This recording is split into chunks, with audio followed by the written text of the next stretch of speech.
Good afternoon. I am Andrea Chisholm with the Midday News. Special welcome if you're watching on onespotmedia.com. A reminder as well that you can watch TVJ live by downloading our One Spot Media app in the Google Play Store or the App Store. That's the number 1 followed by the words Spot and Media. The police are on high alert, bracing for more Haitians that attempt to enter Jamaica illegally after fleeing their homeland. This alert follows the arrival of 2 Haitians at Pagey Fishing Village in Port Maria on Friday. They were treated at hospital and are now in quarantine. Head of the St. Mary Police Superintendent Ferguson believes this is only the beginning.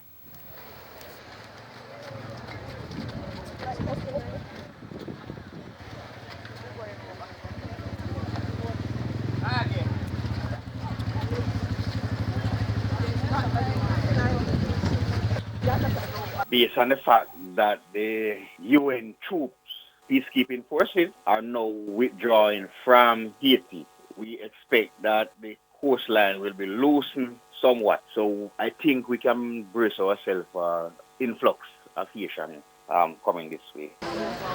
The 2 Haitians are expected to appear in court this week. More than 50 Haitians were also apprehended in eastern Bahamas last Wednesday during a joint exercise by the security forces and immigration authorities.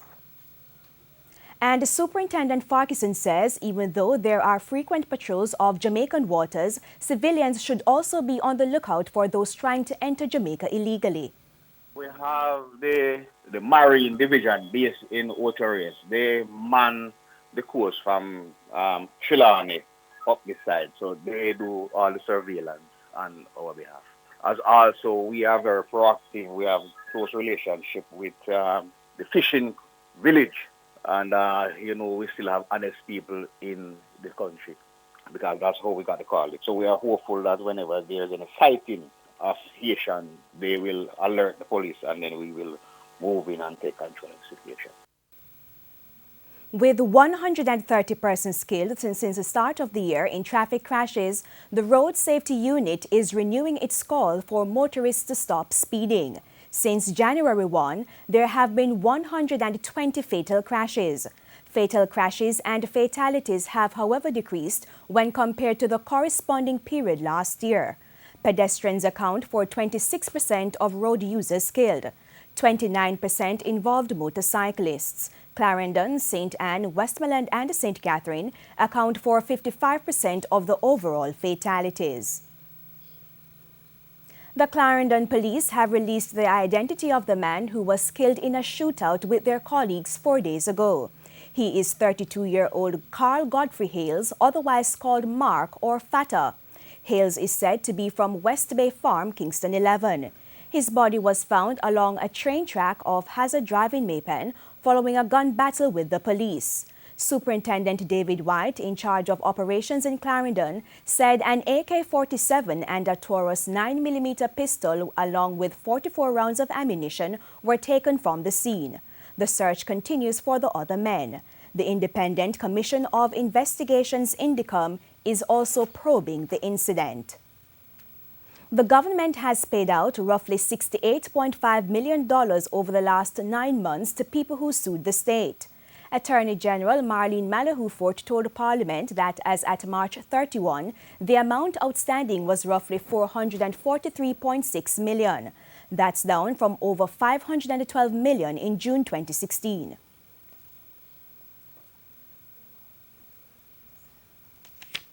Expect to complete had commenced making payments due with effect for June 2015. We have narrowed it down significantly. Despite an investigation being carried out by the Office of the Contractor General OCG into the affairs of the Jamaica Dairy Development Board, the grass distribution project to farmers will not be suspended. That's the word from Chairman of the entity, Donald Elvey. No, that project is ongoing and it will continue to be ongoing because that is a project that we believe can assist the dairy board to achieve its objective in increasing milk production in Jamaica. The OCG probe comes on the heels of questions being raised by Member of Parliament Dr. Dayton Campbell regarding the Jamaica Dairy Development Board JDDB. Agriculture Minister Carl Samuda insisted he did not use his position as Agriculture Minister to benefit from the grass planting program. Mr. Samuda has since paid the JDDB $546,000 to cover the cost of services rendered at his farm in Knollys, St. Catherine. Health Minister Dr. Christopher Tufton has renewed his call for countries in the region to be robust with their action plan to fight non-communicable diseases. Dr. Tufton points to Caribbean statistics that show 77% of deaths in the region are related to lifestyle diseases. The individuals who died were between 30 and 69 years old. Dr. Tufton was speaking yesterday at the Commonwealth Health Ministers meeting in Geneva, Switzerland. Pre-Labor Day projects are already underway in some communities. Nannyville in St. Andrew has started a major cleanup of bulk garbage caused by the recent flood rains. More than 10 truckloads of garbage were cleared from the community. Councillor for the division, Andrew Swaby, says there is more to be done. We are cleaning up this area. We have been some issues in Nannyville as it relates to illegal dumping.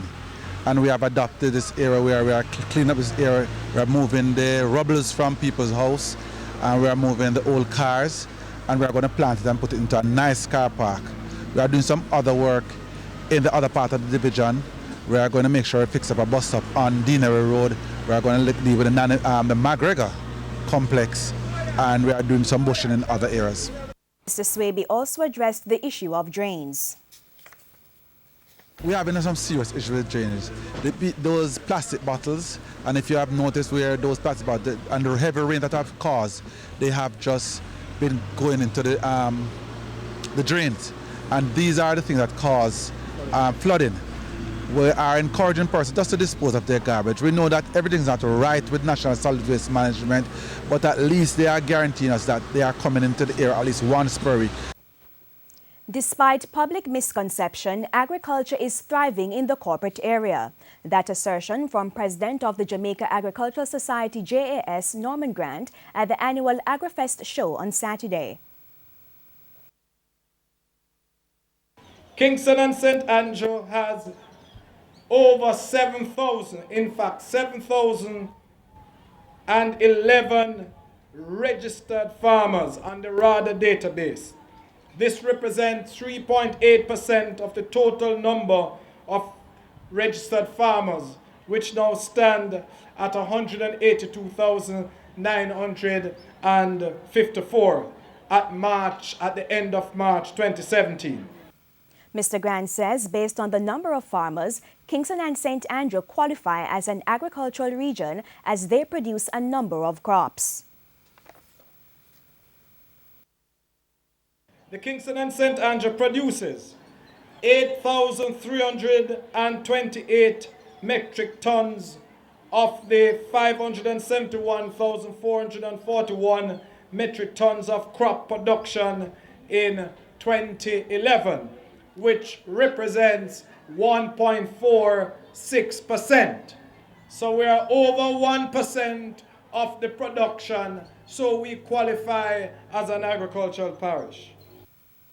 The recent signing of a Memorandum of Understanding between the Scientific Research Council and the Jamaica Business Development Corporation will better facilitate the small business sector.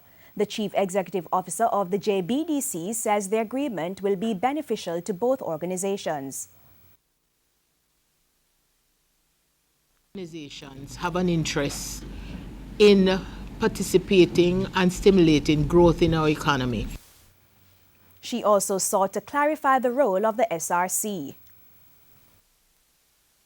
One of the things we have been crusading on is the demystification of some concepts, because when you say science and research, it sounds bookish, it sounds university, it sounds alien from your daily activity, which is so far from the truth. Meanwhile, Executive Director of the SRC, Dr. Cliff Riley, says there is a stigma attached to Jamaica that needs to be changed. We need to move ideas from just patents or prototypes from off the shelves in little shops, corner shops, to the actual market. And this is not and will not be possible without key partnerships like this with JBDC. We must take an evidence-based approach to solving our problems, and we must take a science-based approach to support competitive products that will impact positively on the markets. The MOU will facilitate the development of MSME projects and identify and distribute information to industry stakeholders. JBDC seeks to provide mentorship to micro, small, and medium-sized enterprises. In regional news, crowds gathered in the eastern part of the Dominican Republic to march against corruption and impunity. The country has been rocked by Brazil's bribery scandal, and Dominicans are demanding the naming of officials who were paid.